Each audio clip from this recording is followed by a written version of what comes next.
আল্লাহ নবীর একজন সাহাবা ছিলেন, নাম হচ্ছে হযরত সালমান ফারসি রাদিয়াল্লাহু তাআলা আনহু। তিনি একদিন কিছু সংখ্যক সাহাবাদের নিয়ে ফাঁকা মাঠে মরুভূমির উপরে বসে বসে ওয়াজ করছিলেন। আর ওই মরুভূমির উপর দিয়ে কোনো কাজে আল্লাহ নবী হেঁটে হেঁটে যাচ্ছিলেন। যাবার সময় আল্লাহ নবী থমকে দাঁড়িয়ে পড়লেন। কেন? সালমান ফারসি ওয়াজ করছে, সাহাবারা বসে বসে শুনছে। নবী পাক এই জন্যই দাঁড়ালেন, দেখি তো আমার সালমান কি ওয়াজ করে, কি কথা বলে। রাসূল পাক দাঁড়িয়ে দাঁড়িয়ে চুপ করে শুনছে, ওয়াজ শুনতে শুনতে দীর্ঘক্ষণ সময় চলে গেল। রাসূল পাক চুপ করে দাঁড়িয়ে আছে।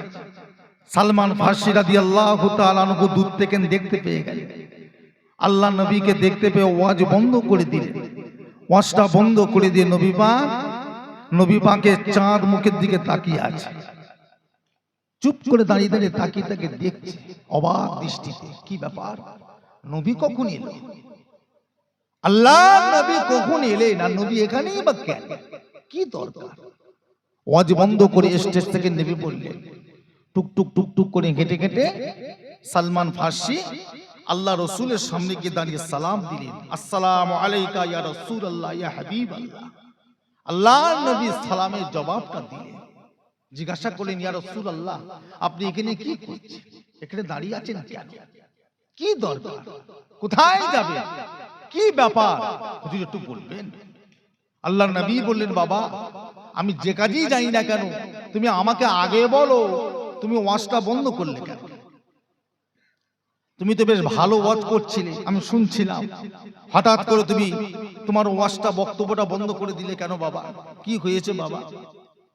বলি, ইয়া রাসূলুল্লাহ, আপনি এখানে দাঁড়িয়ে থাকবেন আর আমি ওখানে বসে বসে ওয়াজ করব, এটা কোনোদিন হতে পারে না। আপনি দাঁড়িয়ে থাকবেন আর আমি ওয়াজ করব, এটা কোনোদিন হতে পারে না। হুজুর, আপনার আদবে আমি ওয়াজ বন্ধ করে দিয়ে চলে এসেছি।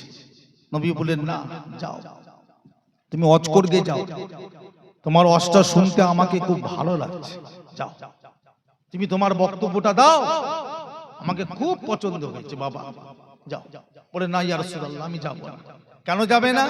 বলছে, যত সময় পর্যন্ত আমার ওয়াজের মাহফিলে আপনি না যাবেন, আপনার নূরের কদম যত সময় পর্যন্ত আমার ওয়াজের মাহফিলে না পড়বে, ইয়া রাসূলুল্লাহ হাবিবাল্লাহ, আমি তত সময় পর্যন্ত আমি ওয়াজ করতে পারবো না। হুজুর, আপনি আগে চলে, আমার ওয়াজের মাহফিলে আপনি একটু বসবেন, ব্যাস, অতি আমি শান্তি, অতি আমি খুশি। আর এটাই আমার বিশ্বাস, আল্লাহ পাকের দরবারে আমার ওয়াজের মাহফিলটা আল্লাহ দরবারে কবুল হয়ে যাবে। একবার জোরে বলুন না সুবহানাল্লাহ। হুজুর, আপনি চলে। নবী বলেন, না, আমি যাব না, তুমি ওয়াজ করে যাও। সালমান ফারসি জিদাজিদি শুরু করে দিলেন, রাসূলুল্লাহকে নিয়ে জিদাজিদি শুরু করে দিলেন। যেতে হবে হুজুর আপনাকে, যাব না বললে হবে না। হুজুর, আপনি চলে। নবী বললেন, না, আমি যাব, তুমি যাও, ওয়াজ করতে যাও, আমি তো হুকুম দিচ্ছি তোমাকে, যাও, তুমি ওয়াজ করো, যাও, চলে যাও। বলে, না হুজুর, আমি যাব না, আপনি চলেন, একবার চলে, একটু যে বসবেন। আল্লাহ নবী সময় বলেছিল, বাবা সালমান, আমি রাসূলুল্লাহ এখানে দাঁড়িয়ে দাঁড়িয়ে দেখতে পাচ্ছি, আল্লাহ পাক আমাকে দেখাতে লেগেছে, বাবা সালমান, তুমি যখন ওয়াজ করছিলে তোমার ওয়াজের উপরে আল্লাহ পাক এত খুশি হয়ে গিয়েছে, রাজি হয়ে গিয়েছে। আল্লাহ পাকের আসমানের সমস্ত ফেরেশতা সমস্ত দরজাগুলো খুলে দিয়েছে। আর ওই দরজা দিয়ে সমস্ত ফেরেশতাগণেরা একজন দুজন করে পর পর সবাই নেমে আসতে লেগেছে। ও বাবা সালমান, তোমার ওয়াজের মাহফিলে এত পরিমাণে ফেরেশতা নেমে এসেছে, আমি রাসূলুল্লাহ দেখতে পাই এত পরিমাণে ফেরেশতা নেমে এসেছে, তারা নাপতে নাপতে নাপতে নাপতে আল্লাহ পাকের আসমান পর্যন্ত আল্লাহ পাকের ফেরেশতা গিয়ে পৌঁছে গিয়েছে। জোরে বলো, যাও, তুমি ওয়াজ করবে। আজকের এই মাহফিলে এজ্জ সম্মান আছে না? এই কথা বলেন না কেন? হই হই করে ঘুরছেন, মাইকের আওয়াজ কানে যাচ্ছে না, কত ঘুরবে এইভাবে, কতদিন ঘুরবে না, চলবে কতদিন? চলে আসে, চলে আসে, এখনো সময় আছে। মানুষ হতে শিখে, মানুষ করে আল্লাহ পাঠিয়েছে, মানুষের মতো মানুষ হন, নামাজি তৈরি হন, আল্লাহ ওয়ালা তৈরি হন, নবী ওয়ালা তৈরি হন। আল্লাহর হাক্কানি উলামায়ে কিরাম, আল্লাহর হাফেজ বান্দা উলামায়ে কিরাম বান্দারা যেভাবে চলেছে সেইভাবে নিজেকে তৈরি করে। মরতে হবে ভাই, কবরে যেতে হবে, হুঁশ আনে, হুঁশ ফিরা যে আমাকে কবরে যেতে হবে, কবরে থাকতে হবে। কি করে থাকবো আল্লাহ? এতদিন কবরে থাকবো কি? যে কবরে নিয়ে মা খাদিজা কেঁদেছে, যে কবর নিয়ে আবু বকর সিদ্দিক কেঁদেছিলেন, যে কবরের কথা চিন্তা করে ওমর কাঁদলেন, উসমান কাঁদলেন, আলী কাঁদলেন, সে কবর আমরা থাকবো কি করে? আল্লাহ নবী বলেছিলেন, বাবা আমি দুনিয়াতে আল্লাহ পাক আমাকে সব দেখিয়ে দিয়েছে, জান্নাত, জাহান্নাম, ফুলসিরাত, মিজান, হাউজে কাউসার, কবরও দেখিয়েছে। তবে আমি রাসূলুল্লাহর কাছে সবথেকে কঠিন জায়গা যেটা, সেটা হলো কবর। কোন জায়গার নাম বললেন? কবরের কথা নবী বললেন যে সবচেয়ে কঠিন জায়গা হলো আমার কাছে কি? কবর। সেই কবরে আমরা থাকবো কি করে? একটু চিন্তা করবেন না? ছোট হুজুর কেবলা 22 বছর দাদা হুজুর কেবলা ইবাদত করলে জঙ্গলে, আর ছোট হুজুর কেবলা করলে 18 বছর। একটু ছোট হুজুর কেবলার নামে মাসা পাশে আছে একটা, এখানে ঢোকার মুখে ছোট হুজুর কেবলা 18 বছর জঙ্গলে ইবাদত করেছে। 18 বছর হুজুর ইন্তেকাল করবে, বিছানার মধ্যে শুয়ে আছে, মেজে হুজুর কেবলা পাশে এসে বসে আছে। এই কথা ও কথা, এই কথা ও কথা, এই কথা ও কথা জিজ্ঞাসা করতে করতে হঠাৎ করে ছোট হুজুর কেবলা কেঁদে ফেললেন। তখন মেজে হুজুর জিজ্ঞাসা করলেন, জুলফিকার তুমি কাঁদছো কেন? কি হয়েছে তোমার? এই ছোট ভাই, কি হয়েছে তোমার? বলে আমার একটা কথা মনে পড়ে গিয়েছে। কি কথা মনে পড়েছে বলো? ও আমার মেজো ভাই, আল্লাহ পাক যদি আমাকে এই সময় মওত দিয়ে দেন, আমি যদি মরে যাই, আমি কবরে চলে যাব, সেটা আমার কাছে ভয় নয়। আমার ভয় হলো আল্লাহ পাক আমাকে কি অবস্থায় মওত দেবে। আপনি আমার জন্য দোয়া করেন, আল্লাহ পাক আমাকে যেন ঈমান আমানত খাতিমা বিল খায়র নসিব করেন। জোরে বলুন। সেই দোয়াটা করেন। যে মানুষটা 18 বছর জঙ্গলে পড়ে কাঁদলো, আবাবিনের নামাজ, ইশরাকের নামাজ, সালাতুত তাসবিহ নামাজ, চাস্তের নামাজ, তাহাজ্জুদের নামাজ, 5 ওয়াক্ত নামাজ, আল্লাহ জিকির, নবীর জিকির, দরুদ শরীফ, কালেমা শরীফ, যত রকম যা কিছু আছে সব করলো, তার সত্ত্বেও মানুষটা কাঁদছে কিসের জন্য? কিসের জন্য? কবর, ঈমান, আমাল, আল্লাহ। আর আমাদের কোনো চিন্তা নেই, বা কাইরা ঘুরছে, করো কত ঘোরা, সব ঘুরে এলাও। তবে মনে রেখো, কারোর বাবার ক্ষমতা নেই বাঁচাবে, কারোর বাবার ক্ষমতা নেই। যে যার কবর নিজেকে সামলে নিতে হবে। নামাজ নেই, রোজা নেই, কিচ্ছু নেই, হই হই করে ঘুরছে। নামাজ পড়তে কি অসুবিধা? নামাজের কথা বললে যেন গায়ে জ্বালা ধরে, এরকম মানুষ আছে না? নেই? এই আছে না? নাই? নামাজের কথা বললে গায়ে জ্বালা কেন রে? কতক্ষণ লাগে? 5 মিনিট, 10 মিনিট, 15 মিনিট, তার তো বেশি নয়। সারাদিন হই হই করে ঘুরছো, 5টা মিনিট, 10টা মিনিট, 15টা মিনিট নামাজের জন্য দেওয়া যায় না? নামাজ পড়লে লাভ আছে না? নেই? বলে নামাজের মন নেই কেন? কি চাইছেন আপনারা? কি করতে চান? আল্লাহ রসুল বলছে, যখন মানুষ নামাজ পড়ে সেজদায় চলে যায়, কপালটা সোজা গিয়ে আমার আল্লাহ পাকের ডাইরেক্ট কদমের উপরে পড়ে যায়। একবার জোরে বলুন না সুবহানাল্লাহ। কোথা পড়ে? আল্লাহ পাকের কুদরতি কদমের উপরে পড়ে। আমরা যখন আল্লাহু আকবার বলি, তখন আমার কপালটা পড়লো কোথায়? আল্লাহ পাকের কুদরতি পায়ের উপরে। সেটাও সহ্য হচ্ছে না, সেটাও আপনি চান না। অনেকে বলে আমি কিছু দোয়া দরুদ জানি না, কিভাবে নামাজ পড়বো, কি দিয়ে পড়বো? কেন? কিছু জানা লাগে না তো? মূর্খ মানুষ হলে কি করবে? নামাজ পড়া ছেড়ে দেবে? যা জানে তাই দিয়ে পড়বে। কে বলেছে যে পড়তে হবে? জানে না কি করবে, জানে না কি করবে, যা জানো তাই দিয়ে পড়ো। এ নওজওয়ানেরা, আমার মুরব্বিয়ানেরা, আল্লাহ নবী দিন ও দুনিয়া বাদশা বলেন, তোমরা যদি কিছু না জেনে থাকো, তোমরা যদি শুধু আল্লাহ একবার বলে নিয়ত করে দাঁড়িয়ে যাও, যদি কিছু জানা না থাকে ওই জায়গাটাই সুবহানাল্লাহ সুবহানাল্লাহ সুবহানাল্লাহ পড়ো, সেজদায় চলে যাও, রুকুতে চলে যাও, সুবহানাল্লাহ সুবহানাল্লাহ সুবহানাল্লাহ পড়ো। বৈঠকে বসে যদি আত্মাহিয়াত না জানো ওই জায়গাটাই সুবহানাল্লাহ সুবহানাল্লাহ সুবহানাল্লাহ সুবহানাল্লাহ পড়ো। ও ভাইজানেরা, আমার আপনার নবী বলে সালামটা বিনিয়ে নাও। এই নামাজটা মূর্খ বান্দা, অশিক্ষিত বান্দার জন্য আল্লাহ পাকের দরবারে কবুল হয়ে যাবে, কিন্তু পড়তে হবে, পড়তে হবে। কথা বুঝতে পেরেছি? তোমাকে ডাকছি, যাও না, ওই ডাকছ সেই থেকে ডাকছি, যাও। দরুদ শরীফ আল্লাহুম্মা সাল্লি আলা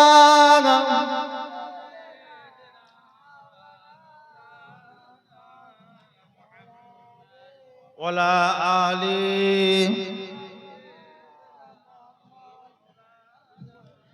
আল্লাহুম্মা সাল্লি আলা সাইয়্যিদিনা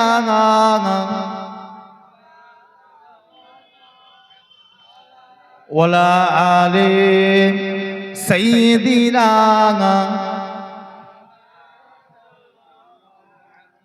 রাসূলুল্লাহ হাবিবুল্লাহ, নবী পাকের প্রিয় নাম, এই নামেতে দরুদ পড়ে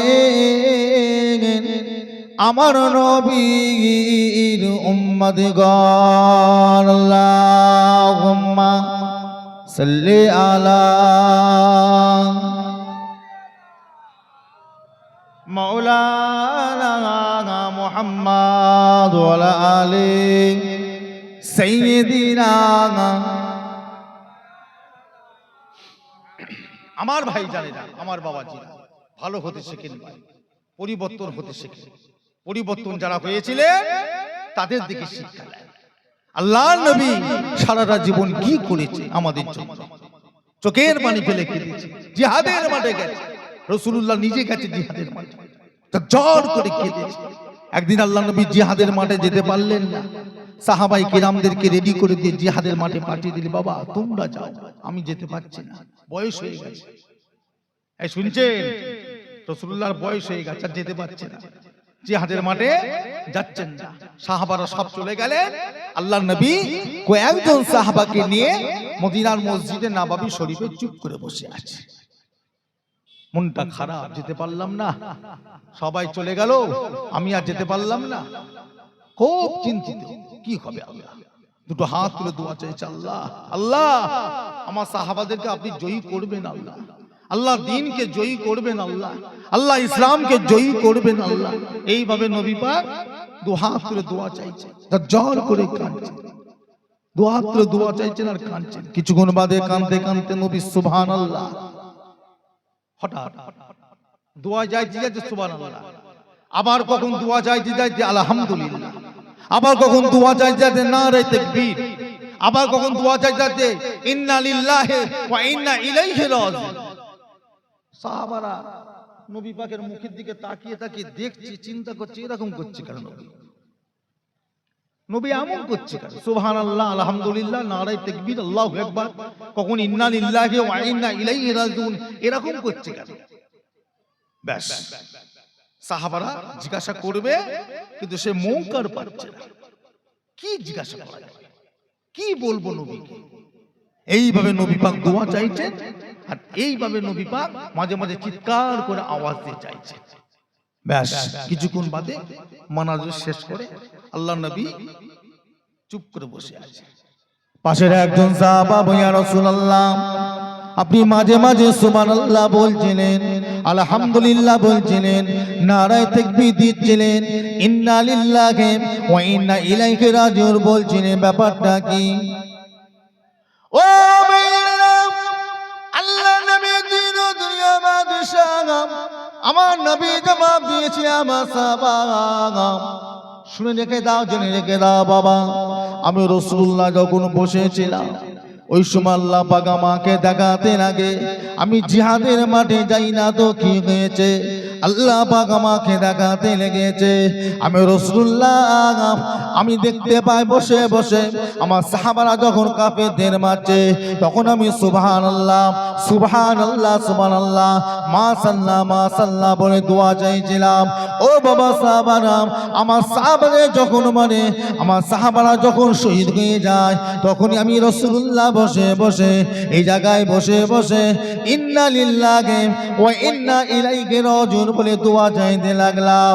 এই নওজোয়ান যুবক তরুণরা, আল্লাহ নবী দিন ও দুনিয়া বাদশাহ আমার নবী পাক পাগলের মতো দুহাত তুলে কাঁদতে লাগলাম। পাক আল্লাহ পাক আমার যে সমস্ত সাহাবারা শহীদ হয়ে গিয়েছে তাদেরকে জান্নাতের উচ্চ মাকাম সম্মান দান করো, এইভাবে দোয়া চাইতে লাগলেন।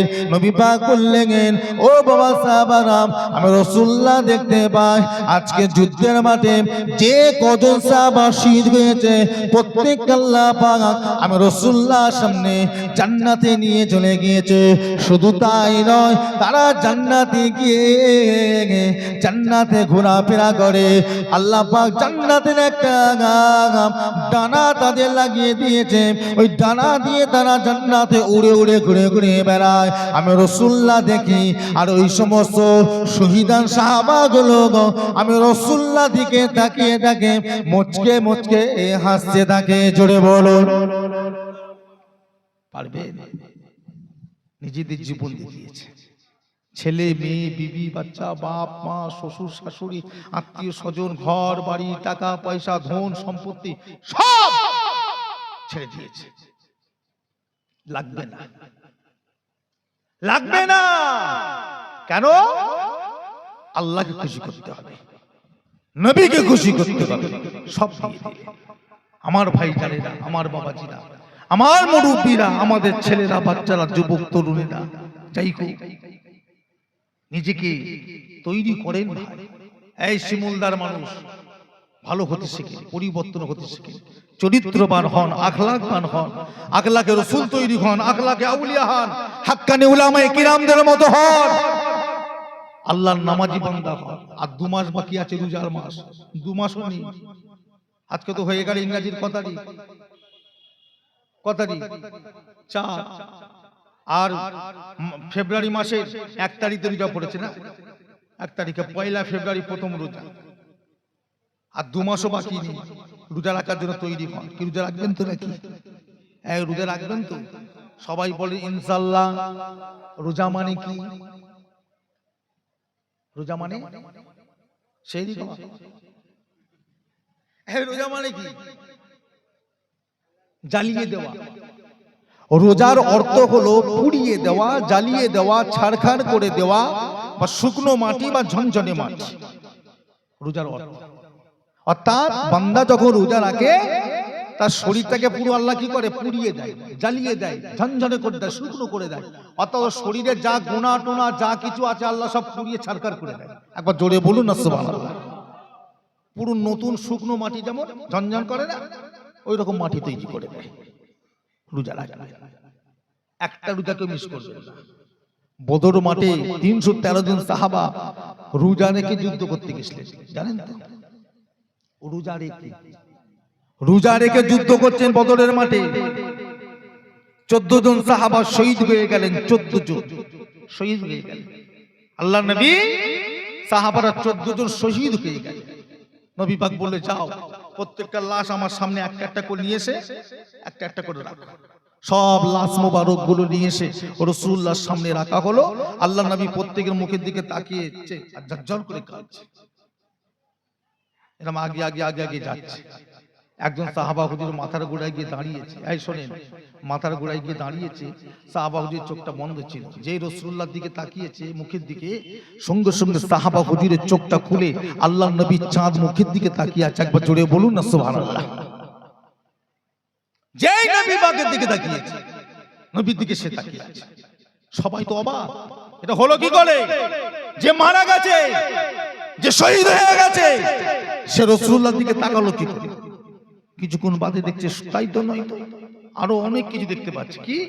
রাসূলুল্লাহ দেখছে এক পা দুপা মাথার দিকে আগিয়ে গেলে সাহাবা হুজুর শরীরটা পুরো থরথর করে কাঁপছে, কাঁপতে কাঁপতে কাঁপতে কাঁপতে কাঁপতে কাঁপতে রাসূলুল্লাহ নূরের কদমের উপরে মাথা মোবারকটা উঠে গেছে। যেই উঠে গেছে নবী পাক আস্তে আস্তে আস্তে আস্তে সরে এলে মাথা কাঁপাটা বন্ধ হয়ে গেল। সাহাবারা তো অবাক হয়ে গেলেন, ব্যাপারটা কি? ব্যাপারটা কিছু বুঝতে পারলাম না তো, এরকম হলো কেন? মাথাটা কাঁপছে, আর যেই নবী পাকের নূরের কদমে ঠেকেছে মাথা কাঁপাটা বন্ধ হয়ে গেল। এর ব্যাপারটা কি? নিশ্চয়ই কিছু ব্যাপার আছে, এরকম হলো কেন? বলি ইয়া রাসূলুল্লাহ, হুজুর ব্যাপারটা আমরা বুঝতে পারলাম না, কি ব্যাপার? আল্লাহ নবী বললেন, ও বাবা সাহাবা, বাবারা শুনে রেখে দাও, জেনে রেখে দাও বাবা, আমি রাসূলুল্লাহ যখন ওর পাশে গিয়ে দাঁড়ালাম, ও চোখটা খুলে গেল, আমার দিকে তাকিয়ে তাকিয়ে বলি ইয়া রাসূলুল্লাহ, হুজুর একবার আমার কাছে আসেন, যত সময় পর্যন্ত আমার মাথাটা আপনার কদমে না ঠেকবে তত সময় পর্যন্ত আমার মরণ হবে না। হুজুর একবার শুনে আসেন, আমি রাসূলুল্লাহ যখন ওর মাথার গোড়ায় গিয়ে দাঁড়ালাম, আমি রাসূলুল্লাহ দেখতে পেলাম ওর শরীরটা নড়তে নড়তে নড়তে নড়তে আমার কদমে ঠেকে গেল। যখনই কদমে ঠেকে গিয়েছে আমাকে আল্লাহ পাক দেখাতে লাগে হযরতে মালিকুল মউত এসে রূহটাকে কবজ করে নিয়ে চলে গেল। ও বাবা সাহাবা, এর পিছনে একটাই কারণ, অন্য কোনো কারণ নয়। ও যেদিন আমার হাতে হাত দিয়ে কলেমা পড়ে মুসলমান হয়েছিল, ওই দিন আল্লাহর কাছে দোয়া চেয়েছে, আল্লাহ পাক আমার যখন মরণ হবে আমার মরণটা যেন আমার রাসূলুল্লাহর কদমের উপরে হয়। এই দোয়াটা আল্লাহ পাকের দরবারে কবুল হয়ে গিয়েছে। একবার জোরে হবে না? দোয়া চেয়েছে কবুল, যে আমার মওত যেন রাসূলুল্লাহর নূরের কদমের উপরে হয়, আর তাই হলো। সবাই মনে করে যে মারা গেছে, আসলে মারা যায়নি, বেঁচে আছে। আমার ভাই জানেরা, আমার বাবাজিরা, আমার মুরব্বীরা, নবীর আশেক যারা, নবীর যারা পাগল, তার নবীকে পেয়েছে, মরে যাবার পরও পেয়েছে, শেষ হয়ে গেছে, তাও আল্লাহ তাদেরকে রেখে দিয়েছে। কে বলেছে নাকি? হ্যাঁ, ভালো হতে শেখে, পরিবর্তন হন, চরিত্রবান হন, আখলাকবান হন, আখলাকে রাসূল তৈরি হন, আখলাকে আউলিয়া হন, হাক্কানি উলামায়ে কিরামদের মতো হন, নামাজীদের মতো হন। আল্লাহ পাক দিন ও দুনিয়ায় সব জায়গায় আমার আল্লাহ আপনাকে সম্মান দান করবে। সবাই বলুন ইনশাআল্লাহ, একবার জোরে বলুন ইনশাআল্লাহ। আমার ভাই জানেরা, যাই হোক রাত্রিরে 11টা বাজতে যাচ্ছে, আর বেশি লম্বা চওড়া করব না, মুখতাসার করছি। দোয়া করবে যারা দূরে আছেন, দূরে আছেন, আস্তে সবাই কাছে সরে আসেন, তো সবাই কাছে সরে আসেন, একটু উঠে দাঁড়ান, নবীর উপর সালাম পড়বো, সব একটু কাছে কাছে সরে আসেন, সব কাছে কাছে সরে আসেন, তো সামনের দিকে সরে আসেন, সবাই উঠে দাঁড়ান। ইয়া নবী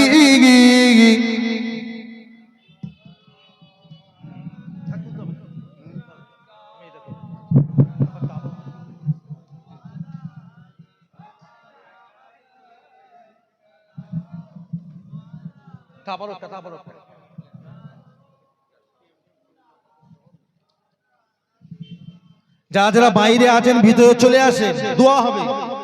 এই ছেলেরা, যুবকেরা, মুরব্বীরা, যারা যারা বাইরে আছেন সব ভিতরে চলে আসেন। সামনে চেয়ারগুলো সব ফাঁকা আছে, ফাঁকাগুলো পূরণ করবেন, সব ভিতরে চলে আসেন। তালা আল বাদরু আলাইনা মিন সানিয়াতিল বিদাই ওয়াজাবা শুকরু আলাইনা মাদা লিল্লাহ হেদাই ইয়া নবী ইয়া রাসূল ইয়া হাবিব সালাবা জিবরাইল দিলেন যে আওয়াজ, খুলে দাও আসমান আনের দোয়ার, এসেছেন নবী ঈদের সারদা করিতে আল্লাহ আরো দিদার। ইয়া নবী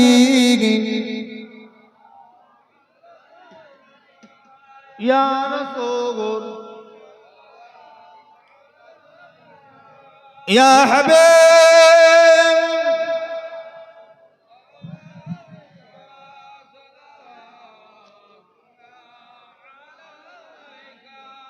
নবীজির আব্বা আব্দুল্লাহ, নবীজির আম্মা আমেনা, নবীজির দুধমা হালিমা, নবীজির রওজা সোনার মদিনা। ইয়া নবী ইয়া রাসূল ইয়া হাবিব সালাম সালাম বালাগাল উলা বিকামালিহি কাশাফাত দুজা বিজামালিহি।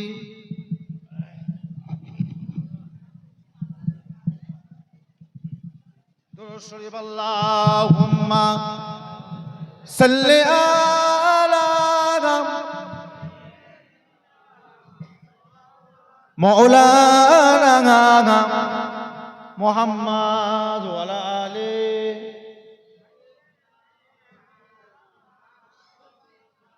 ওই শুনেন না,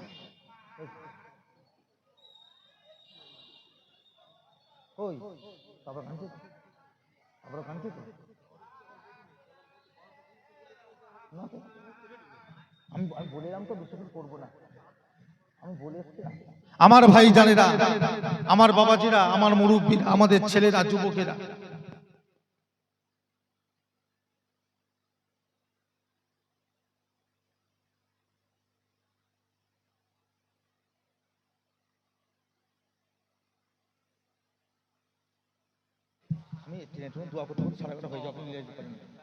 আমার ভাই জানেরা, আমার বাবাজিরা, আমার মুরব্বীরা, আমাদের ছেলেরা, বাচ্চারা, যুবক, নওজোয়ান, তরুণেরা, যাই হোক, কি আপনাদের অসুবিধা হচ্ছে নাকি?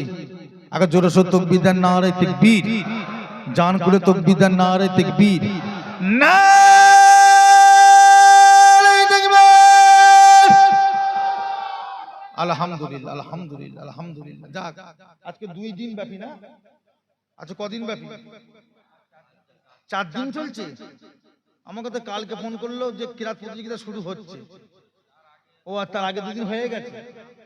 ও, আজকে 4 দিন ব্যাপী আমাদের আজাদ ক্লাব, আমাদের আজাদ ক্লাবের পরিচালনায় বিরাট আজ সংস্কৃতি এবং ওয়াজের মাহফিল আল্লাহ করালেন।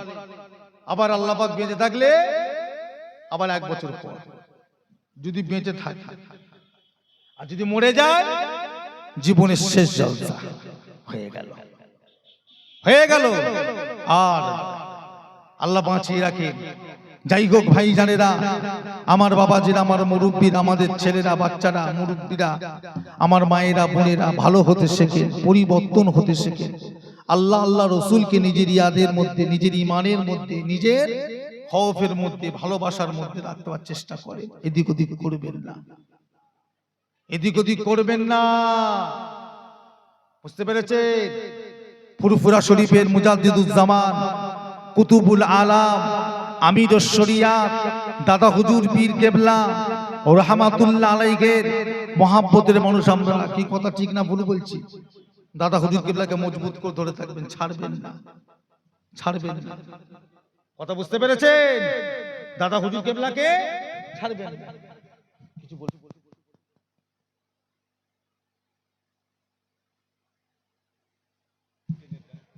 কথা বুঝতে পেরেছে? ছাড়বেন না, খবরদার ছাড়বেন না। যে যা বলছে বলুক কি জানে। অনেকে বলে দেখবেন সিলসিলা সিলসিলা সিলসিলা, সিলসিলা কার বলে না। সিলসিলার বাংলা অর্থ কি ভাই? সিলসিলা কি? এই যে আমরা বলি সিলসিলা, এটা কি ভাষা? একটু কথা বলেন না। ফার্সি ভাষা। সিলসিলা হলো ফার্সি ভাষা। বাংলা অর্থ হলো চেন, শিকল, ধাপে ধাপ, পরস্পর, একের পর এক, সিলসিলা। কথা বুঝতে পেরেছেন? এই সিলসিলা কার? জোরে বলে। সিলসিলা কার? নবীর সিলসিলা, দাদা হুজুরের নয়। দাদা হুজুরের নয়। কে বলেছে দাদা হুজুরের সিলসিলা? দাদা হুজুরের সিলসিলা নয়, আল্লাহ রসুলের সিলসিলা। দাদা হুজুরকে আল্লাহ দায়িত্ব দিয়েছে। হ্যাঁ, দায়িত্ব দিয়েছে। সিলসিলা দাদা হুজুরের নয়। দাদা হুজুর হলে সিলসিলার গোলাম, আর আমরা হচ্ছে গোলামের বাচ্চা গোলাম। কি কথা ঠিক না ভুল বলছি? দাদা হুজুর হলেন সিলসিলার গোলাম, আর আমরা হলাম গোলামের বাচ্চা, গোলামের বাচ্চা গোলাম। সিলসিলা দাদা হুজুরের নয়। যদি বলেন কেন, তাহলে আমরা সিলসিলায় ফুরফুরা বলি কেন? না, আমরা সবাই দাদা পীরের ওসিলাতে ফুরফুরা চিনিছি। দাদা পীরের ওসিলায় ফুরফুরা চিনিছি, সিলসিলা চিনিছি। ওই জন্য সিলসিলায় ফুরফুরাকে আমরা সবাই সিলসিলায় ফুরফুরা শরীফ বলি। তা সিলসিলাটা নবী পাকের হলো কি করে, এটা জানা দরকার আছে না নাই? জানা দরকার নেই। কি করে হলো দাদা হুজুর নবী পাকের? তবে শোনেন, এই যে শিমুলদা গ্রামে আজকে এই যে আলোগুলো জ্বলছে, আলো, আচ্ছা গ্রামে কি আলো তৈরি হয়? কারেন্ট চলো, কোথা তৈরি হয়? কথা বলেন না। পাওয়ার হাউস জ্বলছে কোথায়? জ্বলছে কোথায়? শিমুলদা গ্রামে, তাই না? এই কারেন্টটাকে দিল কে? ওই পোস্টটা দিয়েছে কে? ওই পোস্টে কারেন্ট দিয়েছে কে? ওই পোস্টটা ওকে দিয়েছে। ওই পোস্টটা কারেন্ট দিল কে? ওই পোস্টটা ওকে দিয়েছে। ঠিক এই রকম আমরা ফুরফুরা শরীফের দাদা হুজুর কেবলার যে কোনো একটা আওলাদের হাতে হাত রেখেছি আমরা, তাই না? তিনি কার হাতে হাত রেখেছে? দাদা হুজুরের হাত। তিনি তার কার হাত রেখেছে? সুফি ফাতি আলী ওয়াইসি হুজুরের হাত। ফাতি আলী ওয়াইসি হুজুর কার হাত রেখেছেন? হযরত নূর মোহাম্মদ নিজামপুরী রহমাতুল্লাহ আলাইহির হাত। নূর মোহাম্মদ নিজামপুরী হুজুর কার হাতে রেখেছে? হযরত আপনার শাহ ওলিউল্লাহ মুহাদ্দিস দেহলভী রহমাতুল্লাহ আলাইহি, আব্দুল হক মুহাদ্দিস দেহলভী রহমাতুল্লাহ আলাইহি। একের পর এক চলে যান, দেখবেন 27 নম্বরে গিয়ে সালমান ফার্সি হুজুরের হাত। সালমান ফার্সি হুজুরের হাতটা কার হাত? না আবু বকর সিদ্দিকের হাত। আবু বকর সিদ্দিকের হাতটা কার হাত? না স্বয়ং আল্লাহ রাসূলের নূরের হাত। একবার জোরে বলুন। এইটার নামই হচ্ছে সিলসিলা। বুঝে গেছে তো? সিলসিলা কারণ ব্যক্তিগত সিলসিলা নয়, কারো তৈরি সিলসিলা নয়। যাই হোক ভাইজান, মুক্তাসার সময়, শেষ সময় দোয়া করবে। দোয়া করবে না কেন? আমি আগে এসে বলেছি আমার শরীরটা একটু খারাপ। কথা বুঝেছেন না? শুধু ভাইয়ের জলসা ছিল, ভাই বাংলাদেশে থাকার কারণে আমাকে আসতে হলো, এসেছি। দোয়া হবে এখন, দোয়ার সাথে সাথে তাবারুকও দেওয়া হবে। সকলে যারা চুপ করে বসে আছে, চুপ করে বসে না থেকে 11 বার দরুদ শরীফ, সূরা ফাতিহা শরীফ 7 বার